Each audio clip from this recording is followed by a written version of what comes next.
পরীক্ষা কেন্দ্রের ক্যাম্পাসে ঢুকে মোবাইলে কথা বলছেন প্রধান রঞ্জিত দেবনাথ। উচ্চ মাধ্যমিক পরীক্ষা শুরু হওয়ার প্রথম দিনেই পরীক্ষা কেন্দ্রে ক্যাম্পাসে ঢুকে এক প্রধানকে ফোনে বাক্যলাপ করতে দেখলেন মানুষজন। এমনই ঘটনা ঘটেছে বৃহস্পতিবার নাদনঘাট থানার সমুদ্রগড় উচ্চ বিদ্যালয়।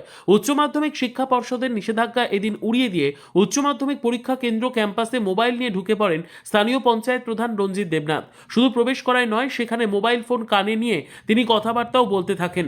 এই দৃশ্য দেখেছেন গেটের বাইরে দাঁড়িয়ে থাকা অভিভাবকরাও। দেখার পর এক মহিলা প্রশ্ন তোলেন, এই কাজটি কি উনি ভালো করছেন? রঞ্জিত দেবনাথ বলেন, মোবাইলের ব্যাপারটা আমার খেয়ালই ছিল না। পরীক্ষা ক্যাম্পাসে ঢোকার পর একটা ফোন চলে আসলে আমি ফোনটা ধরি, তারপর নির্দেশিকার কথাটা মনে পড়তেই আমি ক্যাম্পাসের বাইরে চলে আসি। সৈয়দ জাফরের রিপোর্ট, সুন্দর বাংলা নিউজ। খারাপ লাগছে, মানে আমরা আজকে এসেছি এইচএস পরীক্ষাতে। এই স্কুলটার নাম হচ্ছে আপনার সমুদ্রগড় উচ্চ বিদ্যালয়। এখানে স্টুডেন্ট এসছে, গার্জিয়ানরা দীর্ঘক্ষণ আজকে স্কুলের বাইরে দাঁড়িয়ে আছে, কিন্তু আমি স্কুলের মধ্যে দেখলাম এখানকার যে তৃণমূলের প্রধান রয়েছেন রঞ্জিত দেবনাথ, উনি স্কুলের মধ্যে ভেতরে ঢুকে ফোনে কার সঙ্গে ফোনালাপ করছেন। এটাকে আমি অত্যন্ত নিন্দাজনক মনে করছি এবং আমি এটাকে ধিক্কার জানাচ্ছি।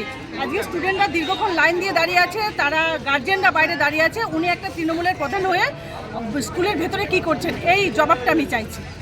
আপনার কেউ আছে পরীক্ষা দিচ্ছে? হ্যাঁ, আমার সন্তান রয়েছে, আমার মেয়ের নাম সৃজা ঘোষ, ও এবার উচ্চ মাধ্যমিক পরীক্ষা দিচ্ছে। আপনার নাম? আমার নাম প্রতিমা মণ্ডল।